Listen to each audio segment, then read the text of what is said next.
My name's Jacob. I'm 33, single, and if you ask my family, that last part is a problem. They wouldn't say it outright, not in so many words, but it's always there, behind the tight smiles and the too long pauses. At every holiday, I'm the one who gets asked if I'm still working from home, even though I run a successful graphic design business. I'm the one who gets seated next to the high chair or the weird uncle, because apparently, you don't mind, right? And most of all, I'm the one who's expected to show up with gifts. Not regular gifts, brand ones. Big, thoughtful, over-the-top surprises that make for a great Instagram post, but never a thank you card. My sister, Brooke, just bought her first house with her fiancé, Nate. 2 stories, open concept everything, quartz countertops. You know the type. It's the kind of place where you're afraid to leave fingerprints on anything. She's 29, works in real estate, and posts so many polished interior shots you'd think she was sponsored by a linen company. I was genuinely happy for her. Really. She'd always been ambitious, and even though she and I weren't close growing up, she was the popular cheerleader. I was the quiet kid who drew in the back of class. I thought this might be a chance for us to start fresh. A few months back, she mentioned, in passing, that she wanted this specific handmade dining set from a local artisan. 6 chairs, a matching table, and carved detailing that was ridiculously expensive. It's too much, she said. But it's like my dream piece, you know? She laughed when she said it, sipping her drink, not even looking at me. But I remembered. Took a few months of late nights, a chunk of my savings, and a lot of careful planning, but I managed to get it custom made for her. Walnut wood, soft matte finish, upholstered seats in that dusty sage green she liked. I even had our family initials subtly engraved under the table lip, a little nod to home and history. I figured it'd be the perfect gift for her housewarming, thoughtful, generous, meaningful. Something that would make her pause and say, wow, you really know me. The housewarming party was on a Saturday. I'd arranged to have the set delivered just an hour before the guests were set to arrive so she'd be surprised and, I'll admit, maybe a little touched. I pictured her hugging me in front of everyone, maybe even tearing up. I hadn't gotten that from her in, well, maybe ever. When I arrived, everyone was already buzzing around with mimosas and tiny charcuterie cups. She spotted me at the door and walked over with a fake smile that didn't quite reach her eyes. Oh, she said, looking past me like she expected someone more exciting. You actually brought it? I blinked. Yeah, I said, lifting the edge of the cloth that was draped over one of the chairs. Thought you'd want it to be here before the photos. She didn't even look at it. Just turned to a cluster of her friends and laughed. That's my brother. He means well, but he's kind of our family charity case. Always trying to overcompensate. They laughed. They laughed. I stood there, frozen. My hands still gripping the side of the chair like it was an anchor. My parents were across the room. They heard it. I saw the flicker in my mom's eyes before she turned away and pretended to be fascinated by the guacamole. My dad raised his glass and nodded in my direction, like that somehow counted as acknowledgement. I forced a smile. That tight, polite one you wear when everything inside you is unraveling. Glad you like it, I said softly. I helped set it up anyway. One by one, I unwrapped the chairs, polished the legs, adjusted them so they were perfectly spaced. No one helped. No one even asked where it came from. I stood there while her friends took pictures sitting at it, clinking glasses, calling it Pinterest goals. I found myself drifting through the rest of the party like a ghost. Smiling, nodding, sipping flat soda. People talked over me, around me. Brooke didn't introduce me once. At some point, someone spilled a drink and used one of the seat cushions to blot it up. I bit my tongue. Right before I left, I wandered back into the dining room, adjusted a chair that had been knocked askew, and then quietly flipped it over. I reached into my coat pocket and slid out a folded note I'd written that morning, just in case. My hand hesitated. Then I tucked it under the frame, pressed it flat beneath the seat, and flipped the chair back upright. No one saw. I didn't say goodbye. I just walked out the front door with the same polite expression glued to my face. The air outside was cooler than I expected, sharp and bracing. I walked to my car slowly, hands in my pockets, ears ringing with laughter that didn't belong to me. I drove home in silence, replaying the words in my head, our family charity case. The note stayed hidden until the next morning. I didn't sleep much that night. I kept thinking about the look on her face, not just the indifference, but the amusement. Like I was a punchline. Like my presence, my effort, the months I spent coordinating that gift, was just embarrassing. I thought I was over it. I wasn't. Not really. The next morning, I woke up to 14 text messages. It started with Brooke. Brooke texted, "What is this?" Jacob, seriously, what is this? What is your problem? Then my mom chimed in. She texted, "Why would you put something like that in her chair? It was supposed to be a nice party. Why ruin it?" There were a few missed calls too, one from Nate, one from Brooke again, and two from an unknown number that turned out to be her friend Chelsea. Apparently, they all read the note. Or maybe Brooke read it aloud for dramatic effect. I don't know. But it made its way around quickly. I didn't respond. Not yet. I wanted to sit in the silence, just for a moment, because that silence, those few hours where they had to sit with my words, was the most power I'd felt in a long time. Let me tell you what the note said. It wasn't some angry rant or profanity-laced outburst. I don't operate like that. What I wrote was simple, controlled, honest.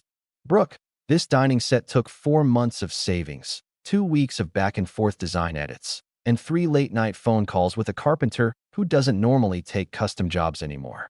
I did it because you said, even just once, that it was your dream piece. You didn't know it, but I skipped a vacation I'd been planning for over a year to afford this. I thought maybe, just maybe, this would be the thing that finally made you see me as more than a walking wallet or a backup plan. Instead, you call me the family charity case. So here's the charity. I'm done. Keep the furniture. I won't ask for it back. But don't expect gifts, favors, or support anymore. Not financial, not emotional, not anything. You wanted your dream dining set? Congrats. But you'll have to sit at it knowing exactly what it cost. Jacob, I didn't sign it with love. I didn't need to. That morning, the group chat I'd been in with the family for years, the one where we planned holidays and birthdays, went quiet. Then I noticed my name had been removed entirely. My mother must have done it. Or maybe Brooke. Honestly, I didn't care. Not anymore. At noon, my dad called. I debated answering, but curiosity won. His voice was calm, but I could hear the tension underneath. "She's upset," he said. "I know," I replied. "She didn't mean it like that." "Then how did she mean it?" I asked, genuinely curious. "Because she said it to a room full of people and laughed." I didn't see a trace of regret. There was a pause. Then he sighed, the way he always does when he knows there's nothing left to argue. "Your mother wants everyone to get along. Tell her I'm not the one who needs to change." I hung up. That evening, Brooke posted a picture on her Instagram story, a filtered shot of the dining table, perfectly styled with wine glasses and eucalyptus branches, captioned, "Dreams come true." No credit, no tag, no mention. But I noticed something strange. The chairs were turned slightly, not perfectly aligned like I'd set them, and one was missing from the frame entirely. I smiled. She'd found the note, and I knew it hit its mark. The next few weeks passed quietly. For the first time in years, I didn't get a passive-aggressive reminder about Mother's Day. No guilt-tripping texts, no "since you're good with money" messages, just silence.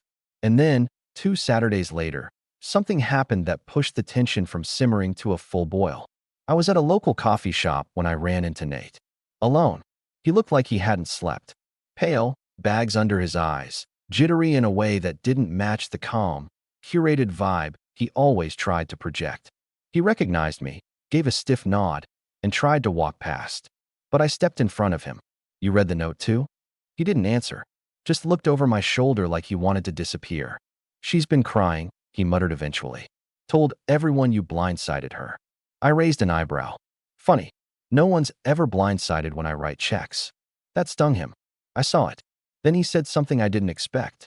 "She told me she doesn't know why you're so cold, that you've always been emotionally distant." But honestly, he looked away, then back. "After that party?" I get it now. I stared at him, unsure if that was supposed to be a dig or empathy. "She wants to apologize," he added quickly. "But only if you'll, take the post down." "What post?" I asked. His face paled even further. And that's when I realized she thought I'd gone public. She thought I'd taken this to Reddit, to Facebook, to TikTok, somewhere. She thought I'd exposed her. But I hadn't. Yet. I leaned in just a little. "Tell Brooke I didn't post anything." He blinked. "You didn't." I smiled. "Not yet." Then I walked out, leaving him standing in the middle of the cafe like a deer caught in the middle of 2 headlights. Because if my sister thought that note was the end of it, she had no idea what was coming next. I didn't hear from Nate again after that. And Brooke didn't text, didn't call, didn't even send one of those performative, "Hey, just checking in" smiley face Messages she usually drops like breadcrumbs when she wants something. The silence should have been a relief, but it wasn't. It was a warning. See, Brooke doesn't go quiet. Not unless she's planning her next move. And I knew, deep down, that she wasn't done, not by a long shot. She might have been embarrassed, humiliated even, but people like my sister don't sit with that kind of feeling. They turn it, repackage it, use it. And that's exactly what she did. 2 weeks after I ran into Nate at the cafe, my mother called. Again. This time, she didn't waste time with small talk. Jacob, she said sharply, did you tell people that Brooke called you a charity case? My heart rate didn't change. I told Brooke how I felt. In a private note. At her party. In her house. That's it. My mother's voice turned brittle. Well, her friends are talking. And now your Aunt Lila is calling me asking why the family's tearing itself apart. Maybe because no one stops Brooke from saying garbage like that in the first place? I replied calmly. She didn't mean it that way, my mom snapped, then immediately softened. Look, it's all gotten out of hand. She wants to talk. Maybe even say sorry. But only if you're willing to be the bigger person. I finished. She went quiet. Always me, I muttered. Every time. I'm the one who has to smooth it over. I'm the one who forgives first. Do you even hear yourselves? There was a rustle of movement, probably her sitting down, then a quiet, she's your sister, Jacob. She's also a 29-year-old woman who insults people who love her in front of strangers. And not one of you said a word to defend me. Not one. Silence again. She misses you, my mom said eventually. No, I replied, my voice low and clear. She misses what I do for her. And that's when I knew I couldn't keep letting them spin the story. I couldn't let Brooke craft this narrative of me being the villain, the bitter brother who blew up over nothing. Because this wasn't nothing. This was a decade of being the family's emotional punching bag. Their ATM. Their fixer. So I made a decision. I logged into Instagram, not mine, but a separate account I'd kept private for years. I rarely posted on it, but I followed enough of Brooke's friends and mutuals to get a good idea of how her world operated. Glossy, curated, fragile. She lived off perception, and that perception was built on a house of glass. I uploaded 3 photos. The first was a time-stamped screenshot of the invoice for the custom dining set, complete with my name, the artisan's name, and the full price. The second was a shot of the table, as I'd originally set it up, clean, beautiful, untouched, taken just before guests arrived. And the third? A cropped version of the note I'd left under the chair. No names. No tagging. Just this caption. Sometimes, you give your heart to people who only value the receipt. Just a reminder that generosity doesn't make you weak, but letting people trample it does. Within hours, the post had been shared over 100 times. Comments poured in, strangers, mutuals, a few of Brooke's friends clearly recognizing the furniture and connecting the dots. One even commented, "Oof, I was at that party." She did say that. Awkward. And then, my phone rang. Brooke. I stared at the screen for a long moment before answering. Her voice was tight, furious, the same sugary tone she used to use when trying not to lose it in front of company. What is wrong with you, Jacob? I didn't mention your name, I said. You didn't need to. Everyone knows. Do they? I asked. Or are you just afraid they believe it because it sounds like something you'd say? She went quiet. Then, you're blowing this out of proportion. You're humiliating me. You humiliated me. Publicly. In front of people I didn't even know. And no one said a word. So now I'm saying something. She scoffed. So this is revenge? You think you're teaching me a lesson? No, I replied. I think I'm reminding you of what it means to hurt someone who used to care. And then I hung up. I thought that might be the end of it. But Brooke, she wasn't done. 3 days later, I got a letter in the mail. Actual mail. Formal letterhead. A notice from a lawyer, not a lawsuit, but a request to cease and desist all defamatory behavior that may result in reputational damage. It was ridiculous. Baseless. But the message was clear. She was scared. And when Brooke gets scared, she lashes out. So I drafted a response through my own lawyer. Just 1 page. My client has not defamed anyone. If the events depicted are not about your client, then no harm can be proven. If they are, then perhaps she should be more concerned with the accuracy of her behavior than its exposure. We sent it. No follow-up. No reply. Just more silence. And then, one by one, I started receiving messages. Quiet, indirect apologies. Not from Brooke, she's still too proud for that, but from the people in her orbit. A friend. An old classmate. Even Nate. Again. She's been spiraling, he texted one night.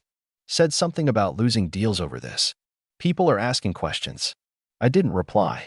Because the truth was, I wasn't interested in watching her burn. I didn't want her reputation ruined forever.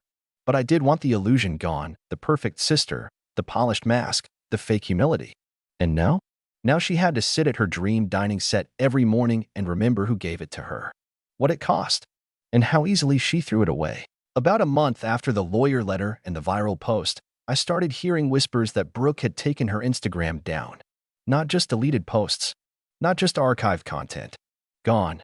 Her meticulously curated profile, the one with 30,000 followers, staged lifestyle shots, aspirational branding deals, and carefully timed reels vanished.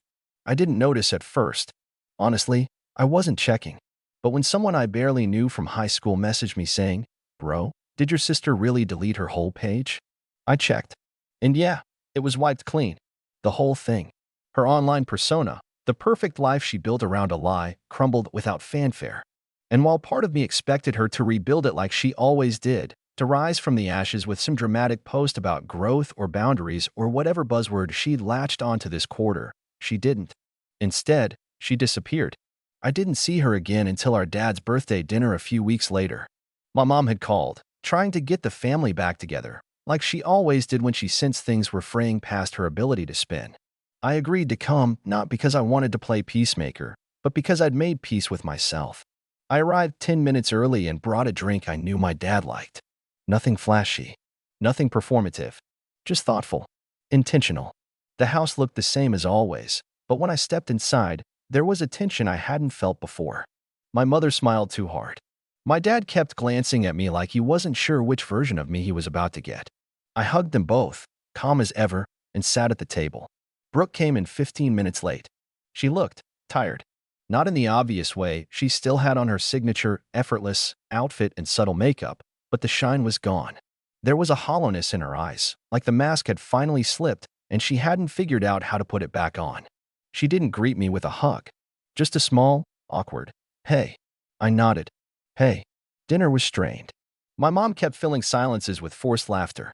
My dad tried to joke about sports. Brooke barely touched her food. She didn't mention the post. Didn't ask about the note. Didn't offer any kind of apology. Just sat there, sipping a drink, as if pretending everything was fine would somehow make it true. Halfway through, she finally spoke directly to me. "So, did you really think I'd read that note and just, what? Cry?" Her tone was half challenging, half weary. I looked at her for a long moment. Not angry. Not smug. Just honest. "I didn't care if you cried," I said. "I cared if you understood." She bristled but said nothing. Our mother jumped in then, quick to patch the hole. "Let's not dwell on all that, okay? We're here to celebrate your father's birthday."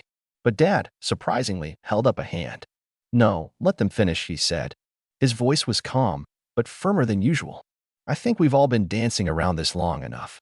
Brooke let out a soft laugh. "Bitter. You all act like I'm the villain." "I didn't say that," I replied quietly. "But I also didn't put those words in your mouth at the party." "You did. And you embarrassed me in front of everyone online." I met her eyes. "No. You embarrassed yourself. I just stopped cleaning up after you." That shut her up. For once, there was no comeback. No sarcastic quip. Just silence. Dinner ended shortly after, but as I stood to leave, she followed me out to the driveway.